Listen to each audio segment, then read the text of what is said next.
দুঃখিত বন্ধুরা, আজকের পর থেকে আর কোনো দিন এই চ্যানেলে ভিডিও আসবে না। মানে আমি আর কোনো দিন ভিডিও করব না, বলতে পারো এইটাই আমার জীবনের লাস্ট ভিডিও। আর কোনো দিন ভিডিও আসবে না। এই ভিডিও করা নিয়ে সংসারে অনেক ঝামেলা হচ্ছে, শেষ পর্যন্ত এখন গায়েও হাত তোলা হচ্ছে।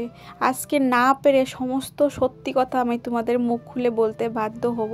বিশ্বাস করো, আমি আর পারছি না সহ্য করতে। শুভ সকাল আমার প্রিয় বন্ধুরা। ত্রিপুরা আগরতলার ছোট্ট একটা গ্রাম থেকে আমি মৌ তোমাদের সবাইকে অনেক অনেক ভালোবাসা জানিয়ে আজকের দিনটাও শুরু করলাম তোমাদেরকে সাথে নিয়ে। আশা করি পুরো ভিডিওটার সাথে থাকবে, নো স্কিপ করে।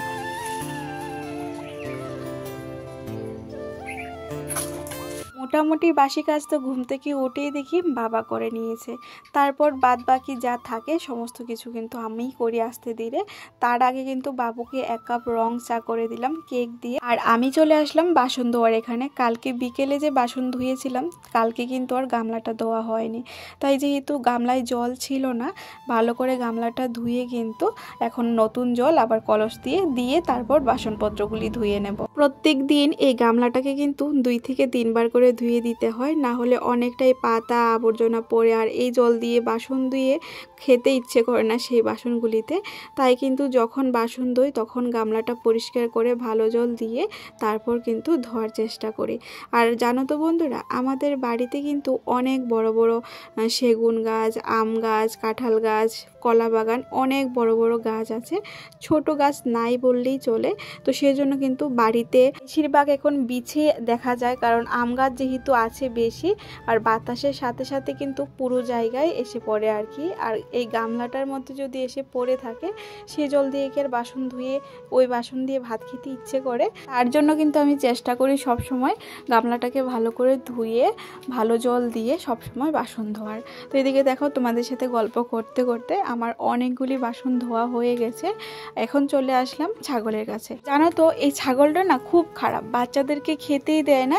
তো বাবা কোথায় জানি গেল চা খেয়ে, না হলে আমরা দুইজনেই কিন্তু ছাগলটাকে ধরলে বাচ্চাগুলি খেতে পারে।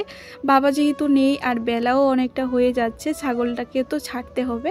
তাই ভাবলাম যতটুকু পারি আমি একাই খাইয়ে নিই বাচ্চাগুলিকে, তারপর কিন্তু মা ছাগলটাকে ছেড়ে দেব, কারণ বেলা হয়ে যাচ্ছে। বেলা প্রায় 9টা বাজতে চললো, এখনও কিন্তু ছাগল ছাড়িনি। তো আগে বাচ্চাগুলিকে খাইয়ে নিলাম, এখন কিন্তু ছাগলটাকে ছেড়ে দেব।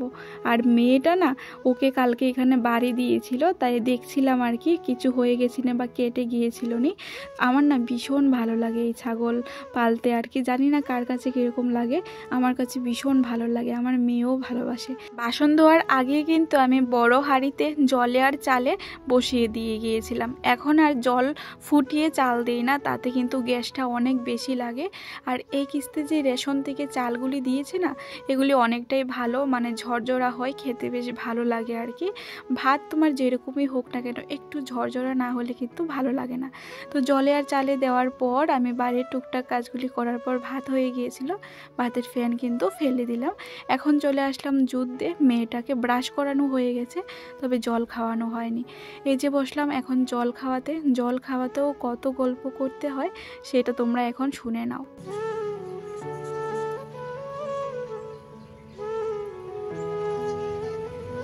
সকালে ঘুম থেকে উঠে আমাদের মামের কিছু খাওয়া হোক আর না হোক, 2 গ্লাস করে কিন্তু জল খাওয়া হয়।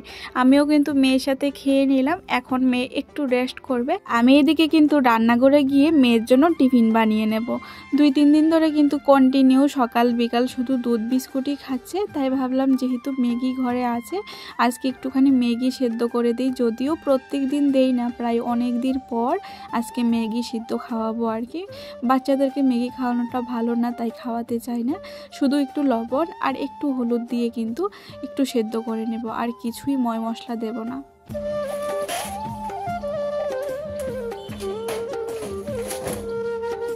গ্যাসটা কিন্তু প্রায় এখন শেষ হয়ে যাওয়ার মতো অবস্থায় আছে, তাই কিন্তু শুধু ভাতটা গ্যাসে রান্না করার চেষ্টা করি, আর উনুনে কিন্তু তরকারিগুলি রান্না করে নিই। কারণ সব কিছু যদি উনুনে রান্না করতে যাই তাহলে কিন্তু রান্না করতে অনেকটা দেরি হয়ে যাবে, আর তোমাদের দাদা কিন্তু গাড়ি থেকে এসে খেতে পারবে না। তাই কিন্তু ভাতটাকে আগে গ্যাসে রান্না করে নিই, তারপর উনুন পরিষ্কার করে উনুনে কিন্তু তরকারিগুলি রান্না করে নিই। আসলে ভাত রান্নাটা হয়ে গেলে যে কোনো একটা কিছু, ডিম বড়া বলক, যে কোনো একটা কিছু করে কিন্তু খাবার দিয়ে দেওয়া যাবে, কিন্তু ভাত যদি না হয় তাহলে তো অনেকটাই ঝামেলা হয়ে যাবে, তাই না? তো সেজন্য ভাতটা সকাল সকাল নামিয়ে নিলাম। আর এখন বসিয়ে দিয়েছি ডিমের অমলেট। তো 3টা ডিম ছিল গড়ে, আর কিছুই ছিল না। কি রান্না করব সকাল থেকেই টেনশন করছিলাম। মাও তো বাড়িতে নেই, আর বাবুকে কি জিজ্ঞেস করব। তাই কিন্তু বেশি করে পেঁয়াজ দিয়ে ডিম 3টাকে ভালো করে ভেঙে ফাটিয়ে নিয়েছি। এখন ভালো করে অমলেট করে নেব। অমলেট করে কিন্তু ছোট ছোট টুকরা করে আলু দিয়ে ঝোল করে নেব। তাহলে কিন্তু প্রায় আমাদের 2 বেলা চলেই যাবে। আমি না খেলেও ওরা খেয়েও কিন্তু 2 বেলা চালিয়ে নিতে পারবো। এদিকে দেখো আমার কিন্তু ডিম অমলেটটা হয়ে গেছে। ছোট ছোট টুকরা করে দিচ্ছি। এখানে প্রায় 4 টুকরা হয়ে গেছে। আরও একটু অমলেট করার বাকি আছে, ওইখানেও প্রায় ওই 4 টুকরার মতোই হবে।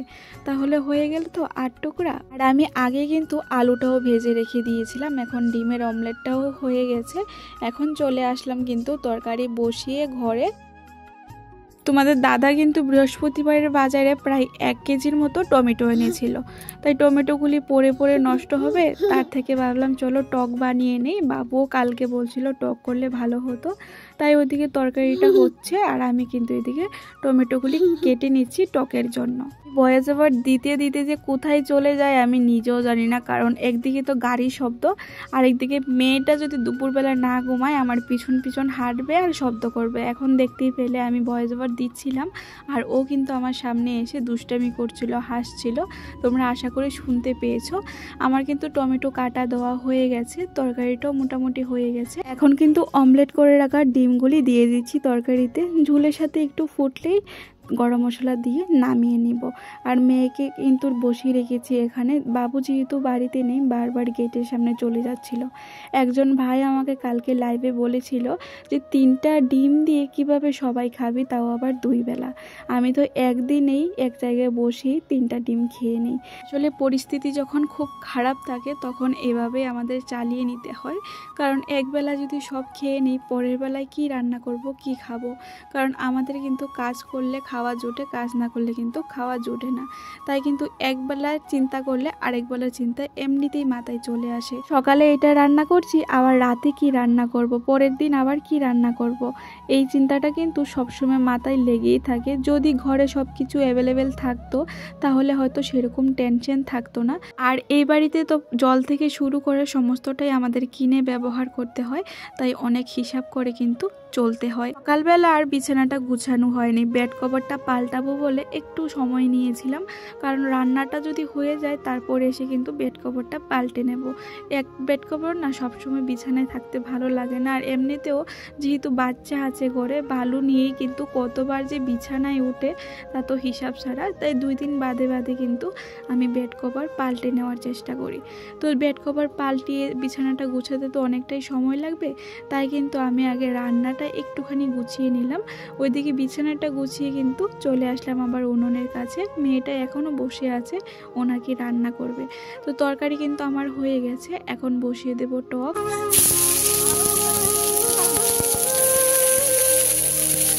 তেজপাতা, একটা শুকনা লঙ্কা আর সর্ষে ফোড়ন দিয়ে কিন্তু এখন টমেটোগুলি দিয়ে দিচ্ছি। একটু লবণ, একটু হলুদ দিয়ে ভালো করে টমেটোগুলিকে ভেজে কিন্তু টক যেভাবে রান্না করে এভাবে রান্না করে নেব।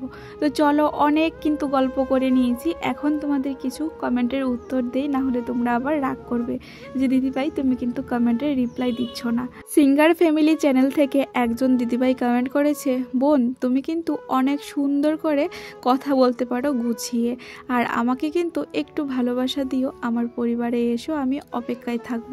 হ্যাঁ বোন, অনেক অনেক ভালোবাসা জানাই আমার তরফ থেকে, আর আমি চেষ্টা করব তোমার পরিবারে যাওয়ার জন্য, আর এভাবে আমার পাশে থেকো। একটা বিছানা গুছিয়ে তরকারি নামিয়ে টক বসিয়ে আসলাম, এখন আরেকটা বিছানা গুছাতে চলে আসলাম।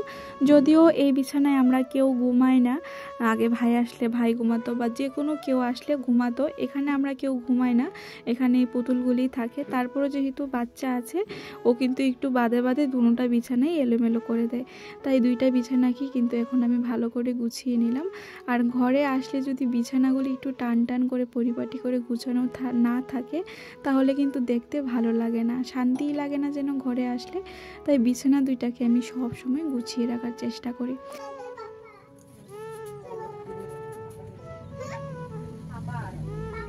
এখন হাতে একটু সময় আছে, যেহেতু রান্না হয়ে গেছে, মেয়েকে খাওয়ানো হয়ে গেছে, তাই কিন্তু তোমাদের দাদার কিছুটা জামা কাপড় আমি বের করে রাখছি, গুছিয়ে রাখবো। কারণ আজকে রাতটাই আছে, ও কালকে চলে যাবে কাজের উদ্দেশ্যে আর কি বাড়ি থেকে। তাই কিন্তু রাত্রে তো মানে আর গুছানো হয় না, মানে এখন যেহেতু হাতে সময় আছে আর কি, তাই সময়টাকে কাজে লাগাচ্ছি। রাতে পাবো কি না পাবো সেই জন্য কিন্তু জামা কাপড়গুলি খুঁজে খুঁজে এক জায়গায় রাখছি। কালকে নাকি ভোর 4:30টার দিকে বেরিয়ে যাবে, আর এত সকালবেলা তো এগুলি খুঁজে বের করে প্যাকেটিং করা তো কষ্টের ব্যাপার। তাই কিন্তু আজকে দিনের বেলায় আমি খুঁজে বের করে নিচ্ছি। আর তোমাদের দাদার জামা কাপড় খুঁজতে গিয়ে কিন্তু আমি একটা পেলে আরেকটা পাচ্ছিলাম না, তাই সমস্ত কিছু আবার নিচে নামিয়ে কিন্তু দেখছিলাম কোনটা আছে কি নেই। আর তোমাদের দাদা যদি একবার এই গডরেজটায় ধরতে পারে, মানে এলোমেলো করবেই করবে। যতবারে আমি গুছিয়ে রাখি না কেন সুন্দর করে, ও কিন্তু এলোমেলো করে দেয়। ওর যা যা দরকার ওইগুলি কিন্তু আমি আলাদা করে নিয়ে বিছানায় রেখে দিয়েছি। আর যেহেতু সমস্ত জামা কাপড় বের করলাম, তাই ভাবলাম চলো সুন্দর করে একটু ভাঁজ করে রাখি। যদিও ভাঁজ করানো থাকবে না ওরা বাপ মেয়ের জন্য, তারপরে যেহেতু খুলেছিলাম তাই একটুখানি ভাঁজ করে রাখছি সুন্দর করে। আর এই জামাগুলি না আমার ভাগ্নির, তো এগুলো দেখছিলাম আর কি পরিয়ে যেগুলি লাগছে কি না, না আরও পরে বার করব। দেখি এখন একটু বড় হয় তো এখন আর এগুলি পরাবো না, সামনে বছর এগুলিকে রেখে দেব। এখন যেগুলি আছে সেগুলি দিয়ে চালিয়ে নেব। আর যেগুলি একটু বড় বড় এগুলি কিন্তু আবার পরের বছর পরানো যাবে। তো ভাঁজ করা আমার হয়ে গেছে জামা কাপড়, এখন কিন্তু আমি ভালো করে সুন্দর করে রেখে দেবো গডরেজে। ভিডিও শুরুতে যে বলেছিলাম যে আমি আর ভিডিও বানাবো না, এটাই আমার শেষ ভিডিও, এই কথাটা শুনে হয়তো আমাদের এদিকের কিছু মানুষ অনেক খুশি হয়েছে, কারণ তারা চাইছে আমি ভিডিও করা বন্ধ করে দিই। আমি যে এখন কষ্ট করে কিছুটা টাকা ইনকাম করতে পারছি, তাদের হয়তো দেখে সহ্য হচ্ছে না। প্রথম যখন ভিডিও করা শুরু করেছিলাম তখনও কিন্তু এই মানুষগুলি আমাকে অনেক কষ্ট দিয়েছে। মাঝখান দিয়ে কিন্তু একটু কম ছিল, কিন্তু এখন যখন দেখছে আমি ইনকাম করা শুরু করে দিয়েছি, এখন আবার শুরু করে দিয়েছে। তোমাদের দাদাকে যেখানে তেখানে যা খুশি বলছে, শাশুড়ি মাকে বলছে। এখন যদিও আমাকে ওরা এসে কিছু বলে না, কিন্তু আগে বলতো। ওরা হয়তো চায় আমি আমার স্বামীর হাতে মার খাই, আমার গায়ে হাত তুলুক এই ভিডিও করা নিয়ে, তাই হয়তো মানে বানিয়ে যেটা খুশি সেইটা আমার নামে বলে। কিন্তু ও আর আগের মতো নেই, ও কিন্তু এখন আমাকে সাপোর্ট করে। তো ও ভাবতে পারিনি বা আমার পরিবারে কেউ ভাবতে পারিনি আমি যে ভিডিও করে ইনকাম করতে পারবো, তাই মানুষের কথায় আমাকেও কষ্ট দিয়ে কথা বলতো। কিন্তু এখন যেহেতু আমি দেখছি ঠিকভাবে কাজ করে সৎভাবে ইনকাম করছি, তখন কিন্তু আমার বাড়ির মানুষ কেউ কিছু বলে না। কিন্তু বাড়ির মানুষের অনেক কষ্ট হচ্ছে আমি কিছু টাকা ইনকাম করছি বলে। আমি তাদেরকে উদ্দেশ্য করে বলছি, তোমরা যে বারবার বলো আমার স্বামীর কাছে, আমার শাশুড়ি মার কাছে, তোমরা কি চাও আমার ভিডিও করে আমি বন্ধ করে দিই, আমার হাজব্যান্ড আমার গায়ে হাত তুলো? এই মনোবাসনা কিন্তু কোনোদিনই তোমাদের পূর্ণ হবে না। আমি এত কষ্ট করে এই জায়গায় এসে পৌঁছেছি, আমি কোনো দিন এই প্ল্যাটফর্ম থেকে যাব না। আমার জীবন যতদিন আছে আমি ততদিনই কাজ করে যাব। যদি ইনকাম করতে পারি তাও, আর ইনকাম না করতে পারি তাও। কি হয়েছে কি? নতুন মা নিয়ে আসবো। নতুন মা নিয়ে আসবে? তোমরা যে অনেকেই বলো দাদাকে কেন দেখাও না, দাদা কেন আসে না, এই যে দাদা বাড়িতেই থাকে না সারাদিন, এই মাত্র আসলো, একদম ক্লিন শেভ করে, দেখি না এই যে দেখো শেভ করে আসলো, কালকে যাবে এক জায়গায়। তোমাদের সাথে কিন্তু আজকে আর বিকেলের কোনো কাজ শেয়ার করা হয়নি। এখন বাজে প্রায় সন্ধ্যা 6:30টার মতো। মেয়েটাকে বসলাম পড়াতে, কিন্তু ও এসে ওর ঠাম্মার সাথে ঠাকুর করে বসে আছে। ওর ঠাম্মা এখন ভাগবত পাঠ করছে, এখন তো বসে আছে। কোনো দিন এসে বসে না, যখনই বলি পড়ার কথা তখন কিন্তু এসে এখানে ঠাম্মার সাথে বসে বসে কীর্তন করে, মানে শুধু শুধুই বসে থাকে। আর আমারও ইচ্ছে করে না নিয়ে যেতে, জোর করে যে এখানে কীর্তন করছে, ঠাকুরের সামনে বসে থাকছে, এটা দেখেও ভালো লাগছে।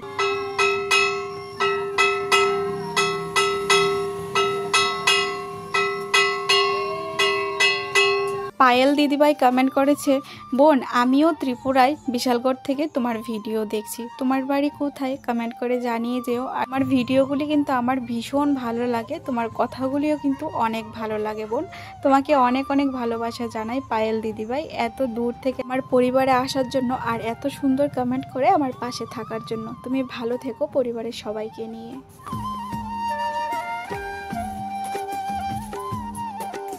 রাত্র বাজে প্রায় 10টা, বিছানা গুছানো হয়ে গেছে, মশারি লাগানো হয়ে গেছে, সবার খাওয়া দাওয়া হয়ে গেছে। তোমাদের সাথে বেশিক্ষণ আর কিছু শেয়ার করতে পারিনি, এখন ঘুমিয়ে যাব। তার আগে কিন্তু আমাদের কিছু কাজ থাকে। মেয়েটাকে প্রত্যেক দিন এভাবে নারকেল তেল মাথায় শরীরে দিয়ে দেওয়া, আর আমি নিজেও কিন্তু হাত পা মুখ ধুয়ে নারকেল তেল লাগাই। প্রত্যেক দিন রাতের বেলা কিন্তু আমরা মা মেয়ে নারকেল তেলটা সারা শরীরে মাথায় মুখে ইউজ করি। তোমরা চাইলেও কিন্তু লাগাতে পারো, অনেক ভালো রেজাল্ট আসে। কিন্তু যাদের ড্রাই স্কিন, আমার মেয়ের আর আমার কিন্তু ড্রাই স্কিন, আমাদের কিন্তু নারকেল তেলটা খুব সুন্দর কাজ করে। তোমাদেরও যাদের ড্রাই স্কিন আছে আমাদের মতো, তোমরা কিন্তু প্রত্যেক দিন রাতের বেলা হাত পা মুখ ধুয়ে নারকেল তেল ব্যবহার করো, তাহলে আশা করি তোমরাও খুব ভালো রেজাল্ট পাবে। শুরুতে যে বলেছি এটাই আমার শেষ ভিডিও, আর কোনোদিন ভিডিও করব না, এটা কিন্তু একদমই মিথ্যে কথা। যারা আমাকে নিয়ে সমালোচনা করে, আমার বাড়িতে কমপ্লেন দেয়, তাদের উদ্দেশ্যে এই কথাগুলি বলা হয়েছে। আর এই কাজটাকে আমি এতটাই ভালোবেসে ফেলেছি যে কোনোভাবে এখন সম্ভব নয় আমি এই কাজটাকে ছেড়ে দেব। আর এই কাজটা এতটাই অভ্যাসে পরিণত হয়ে গেছে, সারাদিন হাজার কাজ করার পরও যদি ভিডিও না করি যেন মনে হয় কি যেন একটা করিনি। আমার একদমই ভালো লাগে না ভিডিও না করে। আর তোমরা আমাকে এত এত ভালোবাসা দাও, তোমাদের ভালোবাসাগুলি আমি হারাতে চাই না। তো মেয়েকে মালিশ করা হয়ে গেছে, আমিও কিন্তু 5 মিনিটের মতো মুখে নারকেল তেল মাসাজ করে নিলাম, হাত পায়ে দিয়ে দিলাম। তোমাদের দাদাও কিন্তু দিচ্ছে, আশা করি আয়নাতে দেখতেই পাচ্ছ। তোমাদের সবার কাছে আমার একটা অনুরোধ সবসময় থেকে যাবে, তোমরা সবাই আমার পাশে থেকো। তো এখন বাজে রাত 10টা, সবার খাওয়া দাওয়া হয়ে গেছে, সবাই খাওয়া দাওয়া হয়ে গেছে, বিছানা করাও হয়ে গেছে। এখন চলো কথা তো চলো আজকের ভিডিওটা এখানে শেষ করি। সকাল থেকে রাত পর্যন্ত সমস্তটাই তোমাদের সাথে শেয়ার করলাম। কিরকম লাগলো অবশ্যই কিরকম লাগলো অবশ্যই কমেন্ট করে জানিয়ে দিও, আর অবশ্যই আমার পাশে থেকো। দেখা হবে কালকে নতুন কোনো ভিডিওর সাথে। ওরা বাপ মেয়ের জন্য তো আর কথা বলা যায় না, দেখতেই পাচ্ছ ও বারবার কপি করছে আমার সাথে মেয়ের মতো। তো চলো টাটা, সবাই ভালো থেকো, সুস্থ থেকো, সাবধানে থেকো, আর একে অপরের পাশে থেকো। Tata, good night.